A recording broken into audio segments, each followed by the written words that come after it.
विश्वयुद्ध कथा कहला बेलू देहरु लोम टांकुरी उठुची।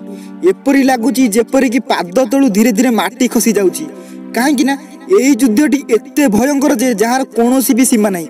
लक्ष लक्ष लोकंकर जीवन चली खाँ खाँ हो सारा पृथ्वी सारा विश्व पूरा मशाणे भूमि पलटि ना कहीं कांदीबाकू थे ना कहीं कंदाइबाकू रक्ताक्त पलटि सारा दुनिया हाहाकार पड़ीजिवो। जदि यही युद्ध होईगला ताले पृथ्वी ध्वंस होबाकू बहुत कम समय लागिबो। काहेकि ना प्रथम विश्वयुद्ध जेतेबेले होइतिला सेतेबेले कोरोना परि एक महामारी रोग स्वीडेन ने व्यापी जाइतिला, जहा द्वारा बहुत लोकंकर मृत्यु होइतिला और बहुत मध्य खराब होइतिला। आउ एबे कोरोना भाइरस जी कि सारा दुनिया को पूरा भयभीत कर सारलानी। कौन चीन यही कोरोना भाइरस को जन्म देइछि? कौन चीन पूरा दुनिया रे राज करने को चाहूँगी? कौन कोरोना पर तृतीय विश्वयुद्ध आशंका कमिजिब? यहीपरि विभिन्न प्रकार प्रश्न समस्त मन में खेली जाउथबो। यही कोरोना भाइरस जी कि 200 रु अधिक देश मानक मध्य व्यापीबाकू लागिलानी। अमेरिका इटाली परि देश यही भाइरस आगे हार मानिबाकू लागिलेनी। आउ सेपटे चीन धीरे धीरे निजर आधिपत्य विस्तार करने लगी। जदि ये महामारी रोग होता है ताहले यार विनाश युद्ध शेष हेब बोली सूचना मिलूची। अमेरिकार जलवाहिनी भी चीन को जाई यही कोरोना भाइरस कारण जानवा चाहूँगी, किंतु सेपटे चीन एथिर राजी होबाकू नाराज। किंतु अमेरिकार प्रधानमंत्री कहते यार परिणाम चीन को भोगवाक पड़ो। अमेरिकार परिस्थिति दिन को दिन असंभाल होबार लगी। लक्ष लक्ष लोक अमेरिकार यही भाइरस द्वारा आक्रांत हो मृत्युवरण कर सारे। जदि एमती धीरे धीरे यही भाइरस संक्रमण न कमे ताल यार संख्या कोटिए पहुँची बोली कौन ग्यारंटी ना। एथिरु स्पष्ट जना पड़ुनी जे कोरोना भाइरस को चीन जानी सृष्टि करिछि कि यह चीन रो जानवर बा पशु द्वारा यही रोग व्यापुची। जदि प्रकृत में चीन जानी शुणी यही कोरोना भाइरस को सृष्टि करी सारा विश्व रे आतंक खेलाउची ताले यार परिणाम चीन को भोगवाक पड़ो बोली डोनाल्ड ट्रम्प कहते। एसहित दुई देश मध्य दिन को दिन कलह बढ़िबार लगी। जदि एमती हुए यही कोरोना भाइरस देशर सबु शक्तिशाली देश मान मध्य कलह बढ़िबार लगे ताले तृतीय विश्वयुद्ध हेबाकू कम समय लागिबो। तृतीय विश्वयुद्ध जदि हेबो ताले चाइना पाई हेबो। काहेकि ना एबे कोरोना पाई पूरा विश्व आतंकित हो गलानी।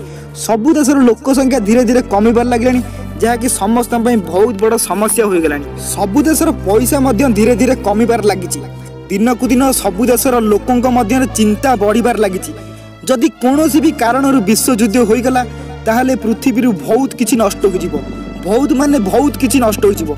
काहेकि ना जेतेबेले द्वितीय विश्वयुद्ध होइतिला सेतेबेले अमेरिका जापान उपर एक परमाणु बम पकईथिला, जहा द्वारा जापान रो 1 लाख लोक बा ताठारु अधिक लोकंकर मृत्यु हो जाइतिला और अनेक शहर मानकर मध्य बहुत किछि नष्ट हो जाइतिला। ताकू रिकवरी करबा पई जापान को बहुत वर्ष लागि जाइछि और एबे जाई मध्य ता पुनर्निर्माण होई पार नै। किंतु ये होइतिला द्वितीय विश्वयुद्ध रे।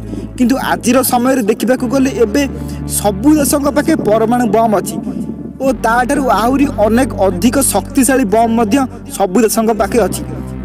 एथि मध्यरु देखिबाकू गले सारा विश्व रे पाखापाखि 13,000 रु 14,000 परमाणु बम अछि। एथि मध्यरु अमेरिका चाइना रूसिया पाखे सर्वाधिक बम अछि बोली जना पड़े। ता तलकू जेपरिक भारत पाकिस्तान जापान एहीपरि अन्य देश मानक पाखे मध्य परमाणु बम अछि। निज निज देश को बंचाइबा पई सबु देशक पाखे अनेक अनेक शक्तिशाली बम मध्य अछि। यदि कौनसी भी देश भूल रे अन्य देश उपर बम पकाए ताहले अन्य देश काहे चुप रहबो? जदि चाइना भाबुची मु अमेरिका पर पकई देले मु बंची जीवी होई पारे, भारत ता पर पकई दे पारे। जदि भारत भाबुची मु चाइना पर पकई देले मु बंची जीवी होई पारे, पाकिस्तान ता पर पकई दे पारे। एमिति होई होई सबु देश निज निज को बंचाइबा पई परमाणु बम रो व्यवहार करिवे, जहा द्वारा सबु देश उपर परमाणु बम पड़िबारे बहुत कम समय लागिबोनी। आउ जदि एपरि हुए ताले कौन कौन सब हेबो ताहा भाबिला बेलकू देहरु लोम टांकुरी उठुची।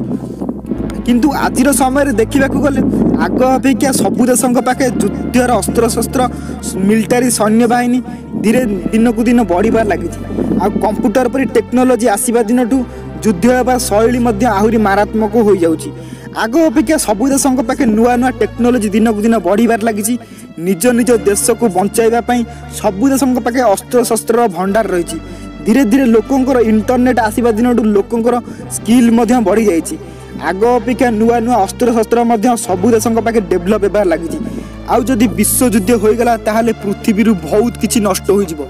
बहुत माने बहुत किछि एपरिक पृथ्वी ध्वंस होबार मध्य चांस रही। आमर भगवान निकट में प्रार्थना एपरी युद्ध न हो कहीं युद्ध हो गले आम मैंने कहीं भी दुनिया रहीपानी समस्ते मरीजा। भगवान निकट में प्रार्थना एपरी समय न आसू एपरी युद्ध न हो। एति कहीकि आम भिडियोटी ये शेष होची। जदि भिडियोटी भल लगे निश्चय लाइक करूँ, कमेंट करूँ, शेयर करूँ और चैनल को सब्सक्राइब कर पाखे थिबा बेल आइकन घंटी को दबाई दिंतु जहाँद्वारा आम अन्य भिडियो बनैला बेले ताकू सुधारी पारू। एति कहीकि रहूची धन्यवाद।